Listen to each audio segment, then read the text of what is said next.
नमस्कार। आज की कहानी है असली मदद। मैं कई दिनों से बेरोजगार था। एक एक रुपए की कीमत जैसे करोड़ों लग रही थी। इस उठापटक में था कि कहीं नौकरी लग जाए।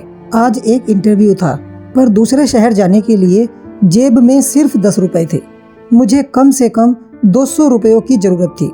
अपने इकलौते इंटरव्यू वाले कपड़े रात में धोए, पड़ोसी की प्रेस मांग के तैयार किए, उनको पहनकर अपनी योग्यताओं की मोटी फाइल बगल में दबाकर 2 बिस्कुट खा के निकला। लिफ्ट ले, पैदल, जैसे तैसे चिलचिलाती धूप में तरवतर, बस इस उम्मीद में स्टैंड पर पहुंचा कि शायद कोई पहचान वाला मिल जाए जिससे सहायता लेकर इंटरव्यू के स्थान तक पहुंच सकूं।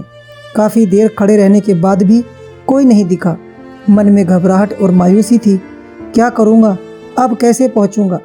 पास के मंदिर पर जा पहुँचा। दर्शन कर सीढ़ियों पर बैठा था। मेरे पास में ही एक भिखारी बैठा था। उसके कटोरे में मेरी जेब और बैंक अकाउंट से भी ज़्यादा पैसे पड़े थे। मेरी नज़रें और हालात समझ के बोला, कुछ मदद चाहिए क्या? मैं बनावटी मुस्कुराहट के साथ बोला, आप क्या मदद करोगे? चाहो तो मेरे पैसे रख लो। वो मुस्कुराता हुआ बोला। मैं चौंक गया। उसे कैसे पता मेरी ज़रूरत? मैंने कहा, क्यों?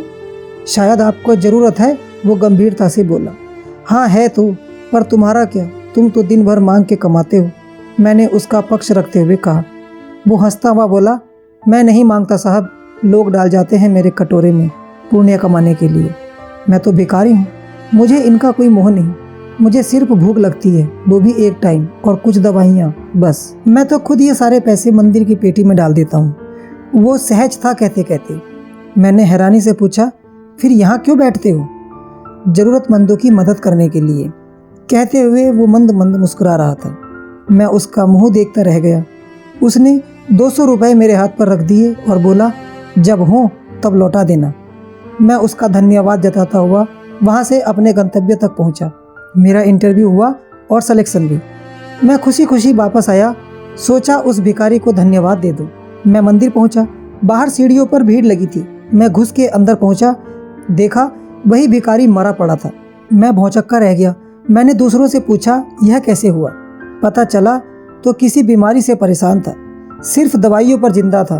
आज उसके पास दवाइयाँ नहीं थी और न ही उन्हें खरीदने के लिए पैसे। मैं अवाक सा उस भिखारी को देख रहा था। अपनी दवाइयों के पैसे वो मुझे दे गया था। जिन पैसों पे उसकी ज़िंदगी का दारोमदार था, उन पैसों से मेरी ज़िंदगी बना दी थी। भीड़ में से कोई बोला, अच्छा हुआ मर गया, ये भिखारी भी साले बोझ होते हैं, कोई काम के नहीं। मेरी आंखें डबडबा आईं। वो भिखारी कहा था, वो तो मेरे लिए भगवान ही था, नेकी का फरिश्ता, मेरा भगवान। मित्रों, हम में से कोई नहीं जानता कि भगवान कौन है और कहाँ है। किसने देखा है भगवान को? बस इसी तरह मिल जाते हैं। भगवान देता है और भूल जाता है, आदमी लेता है और भूल जाता है।